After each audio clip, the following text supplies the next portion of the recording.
Doctor గారు, నాస్తికత్వం ద్వారానే సమాజంలో మానవత్వం పెంపొందుతుంది అని ప్రముఖ నాస్తికులు గోరాగారు అన్న మాటలను కాస్త వివరించండి. నిజమేనమ్మా. నాస్తికత్వం ద్వారానే సమాజంలో మానవత్వం నిలబడుతుంది, పెంపొందుతుంది. చాలామంది ఏమంటారంటే దేవుడి నమ్మకం లేకపోతే మానవత్వం ఎక్కడుంటుంది, దేవుడి మీద నమ్మకం లేనివాడు దుర్మార్గుడు అవుతాడు, దుష్టుడు అవుతాడు, వాళ్ళు నీతి ఉండదు అని అనుకుంటారు. దేవుళ్ళో నమ్మితేనే మానవత్వం. దేవుళ్ళో నమ్మనివాడు దుర్మార్గుడు, దుష్టుడు, హంతకుడు, నీతి లేనివాడు అని ఈ ఆస్తిక సమాజం నాస్తికుల మీద ఒక దుర్మార్గపు కామెంట్ చేస్తుంది.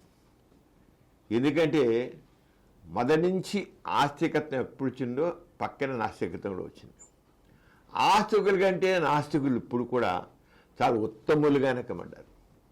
ఉత్తములుగా ఉంటే వాడు భరించలేక నాస్తికుల్ని దుర్మార్గులు, దుష్టులు, బుద్ధి లేని వాళ్ళు, ఏ రకమైన మంచి బుద్ధి లేని వాళ్ళు అన్నట్లుగా వాళ్ళు అది చిత్రీకరించడానికి ప్రయత్నం చేస్తూ వచ్చారు. దాంట్లోనే నాస్తికులకి మానవత్వం ఉండదు అన్నమాట. దేవుళ్ళని నమ్మితేనే ఆ వ్యక్తిలో మానవత్వం ఉంటుంది. దేవుళ్ళని నమ్మకపోతే దుష్టుడు అవుతాడు, దుర్మార్గుడు అవుతాడు. ఇది ప్రచారం. కానీ ఘోరాగా చెప్పింది ఒక నిజంగా చూసినట్లయితే నాస్తికత్వం ద్వారానే సమాజంలో మానవత్వం పెంపొందుతుంది. నాస్తికుడైన వాడే నిజమైన మానవత్వంతో ఉంటాడు. ఏంటంటే నాస్తికత్వం అంటే నిజమే, కరెక్టే, దేవుడిలో నమ్మకం ఉండదు. నాస్తికుడికి దేవుడి మీద నమ్మకం ఉండదు, కరెక్టే, ఒప్పుకుందాం. దేవుడిలో నమ్మకం లేదని వాడు అంటారు, ఈ నాస్తికుడు రా, ఆడికి దేవుడి మీద నమ్మకం ఉండదు, దెయ్యం మీద నమ్మకం ఉండదు, వాడు దేవతలు నమ్మడేమంటారా అని మాట్లాడతారు. కానీ నాస్తికత్వం ముఖ్య సూత్రం ఏంటంటే మానవులంతా ఒక్కటే. నువ్వేనా నేనైనా ఈ సమాజంలో మనుషులందరూ సమానం, ఒక్కటే. మానవులంతా ఒక్కటే. ఎందుకంటే ఏ మతం ఉండదు, ఏ కులం ఉండదు, ఏ జాతి విభేదం ఉండదు, ఏ వర్ణ విభేదం ఉండదు, ఏముండదు. మానవులంతా ఒక్కటే అనేది నాస్తిక సూత్రం. ఒకటే సూత్రం. ఒక్కటేనప్పుడు ఇక మానవత్వం ముఖ్యంగా అప్పుడు దేనికి విలువ వస్తుంది? మానవత్వంతో ఒకటేగా. మానవత్వం, మానవీయ విలువలతో కూడిన జీవితమే నాస్తికత్వం. మానవత్వం, మానవీయ విలువలతో కూడిన నాస్తికత్వం. వాళ్ళకి దేవుడు ఎప్పుడే దేవుడు ఉన్నాడో అక్కడ స్వర్గం, నరకం, అదృష్టం, దురదృష్టం, కర్మ, నుదిరాత, ఈ చెత్త చెదారం అంతా ఆస్తికత్వం వచ్చేస్తాయి. దేవుడు దయ, దేవుడు కృప, ఎవడైనా సరిగ్గా అయితే వాడి దురదృష్టం, వాడి కర్మ, పూర్వజనం ఏం చేసి తెచ్చాడు, ఇప్పుడు ఎలా పుట్టి తెచ్చాడు, వాడు ఎంతో అనుభవించాల్సిందే, కర్మఫలాన్ని అనుభవించకుండా ఎక్కడ పోతాడు, ఎవడు పోతాడు. ఇవి ఆస్తికత్వం మాటలు. నాస్తికత్వంలో అవి లేవు. ఎందుకని? స్వర్గం లేదు, నరకం లేదు, పూర్వజన్మ లేదు, పునర్జన్మ లేదు, కర్మ లేదు, దురదృష్టం లేదు, ఏం లేదు. మానవులంతా ఒకటే జన్మ ఉంది, మానవులంతా ఒకటే. అంచేది ఏమున్నాయి? మానవులంతా ఒకటే, మానవీయ విలువలు, హ్యూమన్ వాల్యూస్. నాస్తికత్వంలో ప్రధానమైంది ఏంటంటే హ్యుమానిటీ అండ్ హ్యూమన్ వాల్యూస్, మానవీయ విలువలు. ఏమిటయ్యా మానవీయ విలువలు అంటే ఏది సరే సత్యం మీద ఉండాలి. సత్యం గౌరవగా. నాస్తికత్వం అంటే ముఖ్యంగా ముడుచుతారు. వాస్తవికత, సంఘదృష్టి, వ్యక్తిత్వం. వాస్తవికత, సంఘదృష్టి, మూడు సూత్రాలు. అంచేత ఏదైనా నిజమే. ఆస్తికత్వం మొత్తం ఆస్తికత్వం దైవిక సిద్ధాంతం. దేవుడు ద్వారా ఎంత వచ్చింది అని. అక్కడ అసలు దేవుడే అబద్ధం, సత్యం అవుతుంది. నాస్తికత్వం ఏం సరే ఎవిడెన్స్ బేస్డ్, ఫ్యాక్ట్ బేస్డ్, సత్యం సత్యం సత్యం సత్యం ఉండాలి. ఆ సత్యం మీద ఉండి ఇదైతే నిజం మాట్లాడడం, నిజం మాట్లాడాలి, నిజాయితీగా ప్రవర్తించాలి. నాస్తికుడు ఏం చేస్తాడు? నిజం మాట్లాడతాడు, నిజాయితీగా వ్యవహరిస్తాడు, నిజాయితీగా. ఇంకేం కావాలి మంచిదనంలో గదిలో? వాడు చాలా నిజాయితీపరుడురా అంటే నాస్తికుడు నిజాయితీపరుడు. ఎందుకని? సత్యం మీద ఉంటాడు. ఇంకోటేంటి? అహింస. ఎవరిని ఇబ్బంది పెట్టడు, ఎవరికి హాని చేయకపోవడం, ప్రేమతో వ్యవహరించడం. నాస్తికత్వం చెప్పాం కదా, మానవీయ విలువలతో, human values. Humanity, human values. దేవుడితో సంబంధం లేదు. ఇక అక్కడ ఆస్తికత్వంలో అన్ని దేవుడితో సంబంధమే. దేవుడిదే, దేవుడి నుదిటి రాత, బ్రహ్మరాత, వాడితో ఆధారపడి ఉంది. ఇక్కడ అది లేదు. మనిషి సత్యం మీద ఆధారపడి ఉంటాడు, నిజాయితీ మీద ఉంటాడు, అహింసతో ఉంటాడు, ఎవరికి హాని చేయకుండా ఉంటాడు, ప్రేమతో వ్యవహరిస్తాడు. అలాగే శాంతిగా ఉండాలి, మానసిక ప్రశాంతత ఉంటుంది, మనసు అలాగే సమతాభావం కలిగి ఉంటాడు. సమతాభావం, మనసు తాను ప్రశాంతం ఉంచుకుంటాడు, ఎయిటి వాళ్ళు కూడా అలాగే సమానంగా శాంతిగా ఉండే చూస్తాడు. ఎప్పుడు ఎదుటి ద్వేషం ఉందనుకో, ద్వేషం ఉంటే వాడు మనసు ఎప్పుడు అల్లకల్లోకంగా ఉంటుంది. వాడు పలానా కులం వాడు, ఎక్కువ కులం వాడు, తక్కువ కులం వాడు, పలానా మతస్థుడు, ఇది ఆస్తికత్వంలో ఉంటాయి. నాస్తికత్వం మాలంతా ఒకటే. ఇక ద్వేషం ఎక్కడ ఉంటుంది? మనసు ప్రశాంతంగా ఉంటుంది. అదే లేకపోతే ఒక మతస్థు చూస్తే ఈర్ష్య, ద్వేషం, అసూయ, చంపుకుందాం అనుకుంటాడు. అక్కడ మనసు ఎప్పుడు అల్లకల్లోలంగా ఉంటుంది, అశాంతిగా ఉంటుంది. నాస్తికుడి మనసు ఎప్పుడు శాంతిగా ఉంటుంది, ప్రశాంతిగా ఉంటుంది, సమతాభావంతో. మానవులతో ఒకటేగా.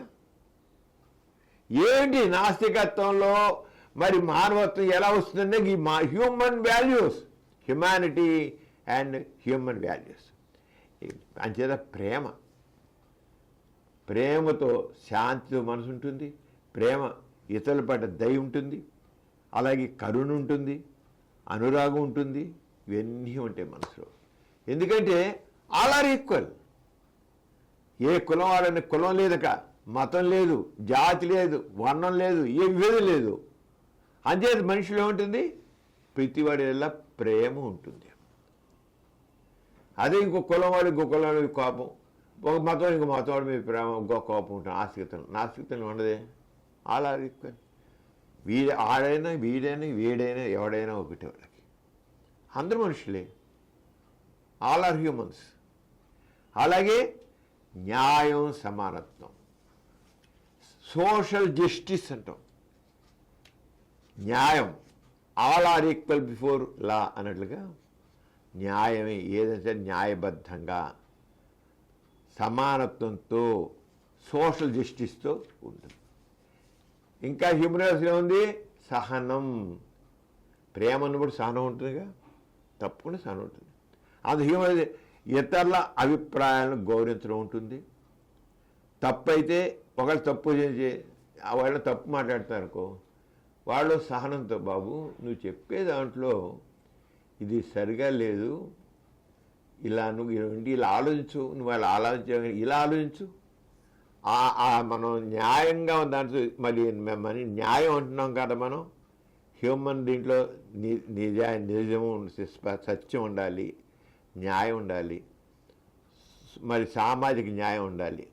అలాంటప్పుడు ఆ దృష్టితో చూసినప్పుడు తప్పు కదా, ఆలోచించు అని అంటాడు. అంతేగాని అసహనం ఉండదు, సహనం ఉంటుంది. ఇక్కడ ఆస్తుగులా తిడతారు, దుర్మార్గుడా, దుష్టుడా అంటారు. సహనం హ్యూమన్ వాల్యూస్లో, మానవీయ విలువల్లో సహనానికి ఎంతో ప్రాధాన్యత ఉంది. అదే అందరూ అలా రీకులకి అసహనం ఎందుకు? దేనికోసం? చూడు, ఘోరగా చెప్పింది నాస్తికత్వం ద్వారానే మానవత్వం అన్నది ఎంత కరెక్ట్గా ఘోరగా చెప్పిన దాంట్లో ఇవన్నీ చూస్తుంటే నిజమే ఆరోగ్యం వస్తుంది. అలా కరుణ, ఇతరులతో కలిసి మంచి పనులు చేయడం, కరుణతో ఎదుటి ఎంపతి. ఎయిటి వాళ్ళకి బాధ ఉంటే వాళ్ళని ఎలా చేద్దాం ఏంటి అంటే అదే పొజిషన్ ఉంటే ఎలా ఉంటాను, ఆ బాధ నాకు వస్తే ఎలా ఉంటుంది ఆలోచన కరుణతో ఉంటాడు. అంతే జాలి కాదు. అసలు ఆ ప్రాబ్లం వాడికి ఎందుకు రావాలి? అసలు అదే నాకు వచ్చి నేను బాధపడినా అంతే ఈ ప్రాబ్లం సాల్వ్ చేద్దాం ఆరంగమంటాడు. సహకారం ఉంటుంది, ఒకళ్ళొకటి సహకరించుకోవడం ఉంటుంది. ఒక్కొక్కవాడికి ఇంకొకవాడు సహకరించుకోడు, ఒక మతవాడికి మతవాడికి. ఇంకేంటండి నాస్తికత్వంలో మంచితనం? నాకు అర్థం కాదు. నాస్తికత్వంలో తప్పే ఉంది, ఆస్తికత్వం గొప్పే ఉంది. నేను అడిగేది అదే బాధ్యత, సహకారం బాధ్యత, తన కర్తవ్యాన్ని నిబద్ధతతో నిర్వర్తించడం. వీటితో అసలు చెప్పండి, ఇప్పుడు ఇప్పుడు వాడినట్లు అసలు ఇదేమిటి? దేవుడితో పని ఏంటి? మనిషి హాయిగా బతకడానికి దేవుడితో పని ఏంటి? ప్రేమగా ఉండడానికి, సహనంగా ఉండడానికి, శాంతిగా ఉండడానికి, నీతిగా ఉండడానికి, నిజాయితీగా ఉండడానికి, వీటికి దేవుడితో పని ఏంటి అసలు? మరి ఇవన్నీ దేవుడితో సంబంధం లేదు. కానీ సమాజం అంతా మానవత్వంతో ఉంటుంది. మా నాస్తికత్వం గ్రేట్ ఎందుకు? మానవత్వం ఎందుకు ఉండదు? ఘోరగా చెప్పినదే. నాస్తికత్వంతోనే మానవత్వం, ఆస్తికత్వంలో మానవత్వం ఎవరిని వెని ఉండవు. ఎందుకు ఒకరికి ఉండే? అంచేత ఆస్తికత్వంలో మానవత్వం నిజంగా ఉండాల్సింది ఉండదు. ఎందుకంటే మనుషులు ద్వేషించుకుంటారు. ఒకళ్ళ మధ్య సరైన ప్రేమ ఉండదు, కరుణ ఉండదు, దయ ఉండదు. వాళ్ళ వరకే లిమిటెడ్. ఆ కులం వాళ్ళ మధ్య, ఆ మతం వాళ్ళ మధ్య, ఆ జాతుల మధ్య ఉంటుంది. నాస్తికత్వంలో విశాలం. ఆల్ ఆర్ హ్యూమన్స్, మానవులంతా ఒకటే, ఆల్ ఆర్ హ్యూమన్స్. ఘోరాగారు ఎంత నాస్తికత్వాన్ని ఎంత తగ్గ చెప్పారు. మానవత్వం నాస్తికం ద్వారా వస్తుందా? ఆస్తికం ద్వారా వస్తుందా? మానవం నిలిపేది అది. అంటే నాస్తికత్వానికి సంబంధించిన సామాజిక నిర్మాణంలో దేవునితో కాకుండా ఎంపతి, రీజన్ మీద రీజన్. ఏదో సమస్య ఉందనుకో, ఏదైనా ఉందనుకో, అదే ఆస్తులు అంటే కర్మ అని వదిలేస్తాడు. వాడు బాధపడుతున్నాడు కూడా, కర్మ ఏం తప్పు పూర్వజం ఏం తప్పు చేశాడో, లేదు దేవుడు వాడి మీద దయలేదన్నమాట. ఎందుకు లేదో ఏదో చేస్తుంటాడు, దేవుడికి ఏం దయలేదంటాడు. కానీ ఇక్కడ రీజనింగ్, నేనే ఆ పొజిషన్లో ఉంటే నాకే బాధ వస్తే నేను ఎలా ఆలోచిస్తాను, అలా వాడి గురించి ఎలాగ ఆలోచించాలి, వాడి గురించి ఆలోచించాలి. వాడు మేము నా తోటి మనిషి. రెండోది దేవుని మీద తోసాను కాదు, బాధ్యతని. బాధ్యత తనవి పెట్టుకుంటాడు. పెట్టుకుని ఏం చేస్తాడు? రీజనింగ్తో, తర్కంతో, లాజిక్తో, ఎందుకు ఏమిటి అని కార్యకారణ సంబంధంతో దాన్ని పరిష్కరించడానికి నాస్తికుడు కృషి చేస్తాడు. వాడు దేవుడు లేదురా, దెయ్యం లేదురా, వాడు దుర్మార్గుడురా అని ఆస్తికుడు అన్నా అంటే, వాడు మానవత్వం ఉండదంటే, నా ఆస్తిని యొక్క మంచితనాన్ని ఓర్వలేక మాట్లాడే మాటలు ఇవి. ఓర్వలేక సమాజంలో ఇంతవరకు ఏ ఒక్క నాస్తికుడు ఏ ఆస్తికుని చంపల. నాస్తికుల్ని బాధ పెట్టింది, చంపింది ఎవరంటే ఆస్తికుడు. ఎందుకని? నాస్తికుడు ఆస్తికులనైనా, ఇంకో జాతి వాళ్ళనైనా, ఇంకో మతం వాడినైనా మానవులంతా ఒకటేదిగా చూస్తాడు. ఆస్తికుడు కూడా తన తోటి మనిషిగా చూస్తాడు. ఎందుకు మానవులంతా ఒకటి అంటాడు కనుక. కానీ నాస్తికులు ఇలా అనుకుంటే నాస్తికుల్ని దుర్మార్గులు, దుష్టులు అంటూ వేరుగా చూస్తాడు.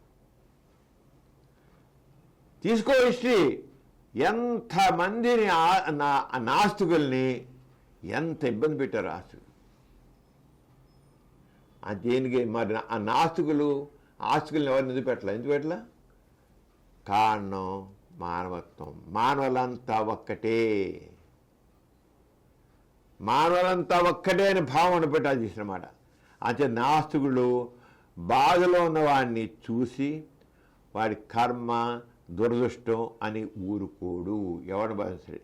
ఎంపతి, ఎందుకంటే నాస్తికుల్లో ఆ రకమైన విభేదాలు ఉండవు. బయటవాడు, ఇంకో కులం వాడు, ఇంకో మతం వాడు, ఇంకో జాతి వాడు, ఇంకో వర్ణం వాడు, ఇంకో దేశం వాడు, అదే ఉండదు. అందరూ ఒకటే.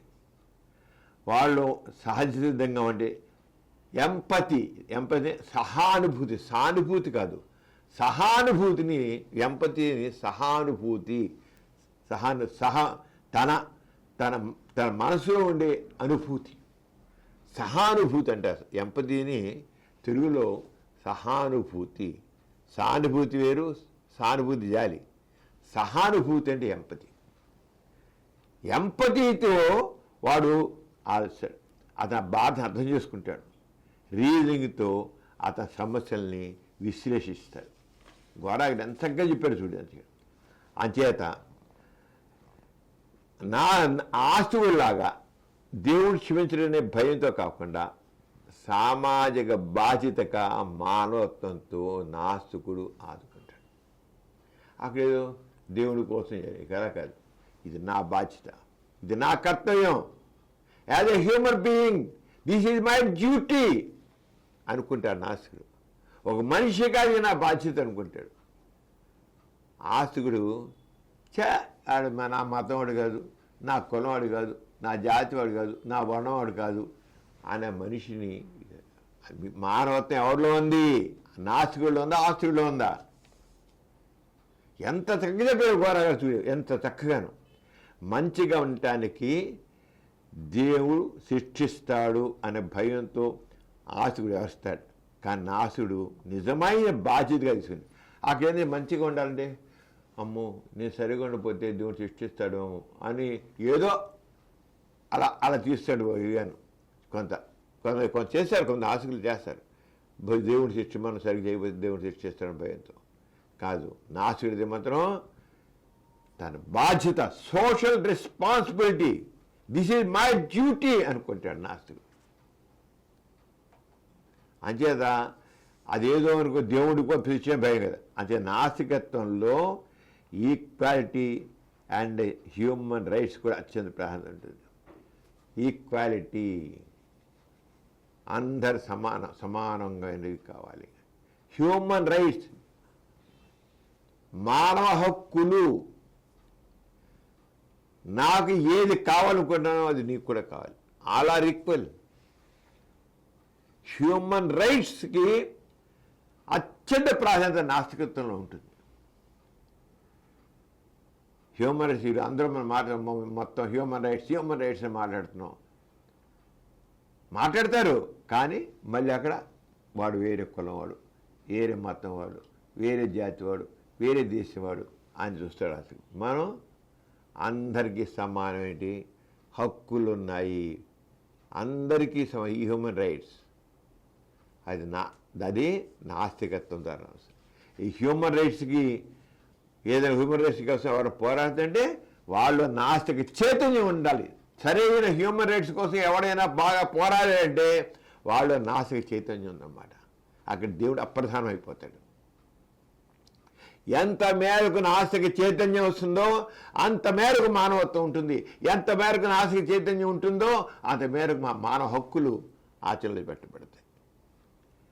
అంచేత దానివల్ల జాతి, మతం, కులం, లింగం, వర్ణం సంబంధం లేకుండా సమానంగా గౌరవించడం, స్వేచ్ఛ ఇవ్వడం, ఈ వ్యక్తిగత స్వేచ్ఛ ఇవ్వడం, గౌరవం ఇవ్వడం అంతా కూడా హ్యూమన్ రైట్స్ ద్వారా వస్తుంది. అలాగే శాస్త్ర విజ్ఞానం, scientific knowledge and scientific temper. అదే ఇదే ఆసక్తం అయితే అంతా దేవుని సృష్టి, ఇంక సైన్స్ ఒకటి అక్కడ. ఇది ఎందుకు ఇలా ఉంది? దేవుని మాయ, అంతే ఆశ్చర్యం. ఇలా ఎందుకని జరిగింది? దేవుడు యొక్క విల్లు.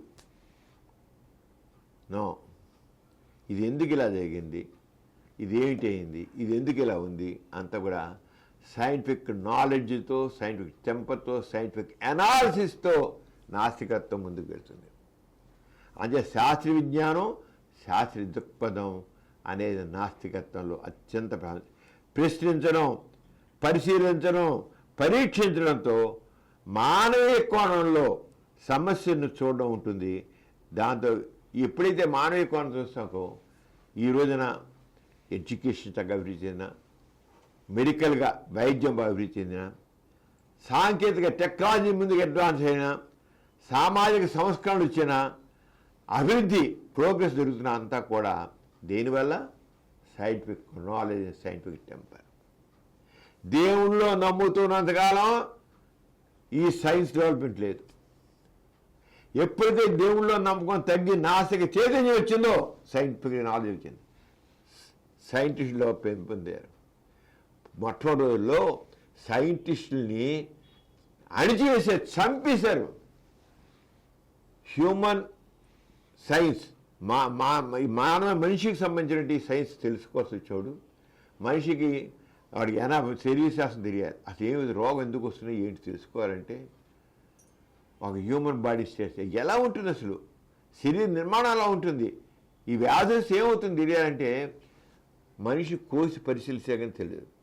అంటే ఈ రోజు ఇంత మెడికల్ సైన్స్ నువ్వు నేను మనందరం అనుభవిస్తున్నామంటే మొదటి రోజుల్లో అప్పుడు ఎవరికైతే సైంటిఫిక్ నాలెడ్జ్ సైంటిఫిక్ తపన ఉందో అర్ధరాత్రి ఆ చీకట్లో అమావాస్య అర్ధరాత్రి ఆ చీకటి శ్మశానంలోకి వెళ్ళి పాతని శవాలను తవ్వుకుని తీసుకొచ్చి గుడిసెల్లో ఆముద బుద్ధి దీపాలు పెట్టుకుని అక్కడ శవాలను కోసి పరీక్ష చేశారు. ఏంటి హ్యూమన్ బాడీ ఎలా ఉంటుంది, మాలు ఒప్పుకోలేదు. దేవుడి యొక్క నిర్మాణమైన శరీరాన్ని కోయడానికి మానవ మాత్రానికి హక్కు లేదు. సైన్స్కి ఈ రోజున ఏ అనుభవిస్తామో దీని వెనకాల సైంటిస్టులు పడ్డ వేదన బాధ ఇంత అంత కాదు. ఇది అడ్వాన్స్మెంట్ ఆఫ్ మెడికల్ సైన్స్ తెలుసుకోండి. ఏదైనా సరే ప్రతి సైంటిస్టు కూడా ఎంతో మొట్టమొదటి రోజుల్లో బిగినింగ్ డేస్లో చెప్పలేనంత వ్యతిరేకత ఆస్తికుల నుంచి ఎదుర్కొన్నాడు. ఆయన సైంటిఫిక్ నాలెడ్జ్ సైంటిఫిక్ టెంపర్ ఉండేది కల్లా దైవభావాన్ని పక్కన పెట్టి మానవీయ దృక్పథాన్ని పెంపొందించుకుని మనిషి కోసం, మనిషి సంక్షేమం కోసం, మనిషి క్షేమం కోసం ఇన్ని బాధలు పడ్డారు. అది మన అంశం. నాస్తికత్వంతో మానవత్వం ద్వారానే అంచేత ఏదైనా సరే సమాజంలో మానవ విలువలు రావాలన్నా మానవ భయంతో కాదు ప్రేమతో జీవనం. ప్రేమ దేవుడి భయంతో చేసే నీతిలో కపడం ఉంటుంది చాలామందిలో. కపడం ఊరికి పైకి దేవుడు ఏమిటంటారు, మనం చూస్తున్న దేవాలయాల్లో ఎంత మోసాలు జరుగుతున్నాయో, ధర్మకథలు ఎంత చేస్తున్నారు, ఇవన్నీ ఉంటాయి. కానీ నాస్తికత్వం మనిషిని భయం లేకుండా ప్రేమతో సహజత్వంతో నిజాయితీతో జీవించేలా చేస్తుంది. ఇలా భయం కాకుండా దయా తర్కం ప్రేమ ఆధారంగా ఉన్న సమాజం నిజమైన మానవత్వంతో కూడిన సమాజం అవుతుంది. అదే నాస్తికత్వంతో నిర్మాణమైన సమాజం. నాస్తికత్వం ఆచరించే వ్యక్తుల తీరు అదే నాస్తికత్వం, అదే సమాజంలో మానవత్వాన్ని పెంచుతుంది. నాస్తికత్వం ద్వారానే మానవత్వం పెంపొందుతుంది అని ఘోరగా చెప్పింది. 100% నిజం. ఇప్పుడు అర్థం ఏమిటాను అంచేత ఆస్తికత్వం వల్ల కాదు, నాస్తికత్వం ద్వారానే సరైనటి నిజమైనటి మానవత్వం పెంపొందుతుంది. ఈ కార్యక్రమం మీకు ఎంతో నచ్చింది కదా. ఇటువంటి మరిన్ని వీడియోల కోసం అనతి కాలంలోనే 20 కోట్లకు పైగా వ్యూస్ సాధించిన సమరం ఛానల్ సమర్పించు పాజిటివ్ ఎథియిజం తెలుగు ఛానల్కు సబ్స్క్రైబ్ చేయండి, లైక్ చేయండి, మీ ఫ్రెండ్స్కి షేర్ చేయండి. అలాగే ప్రక్కనున్న గంట సింబల్ని ప్రెస్ చేయడం మర్చిపోకండి.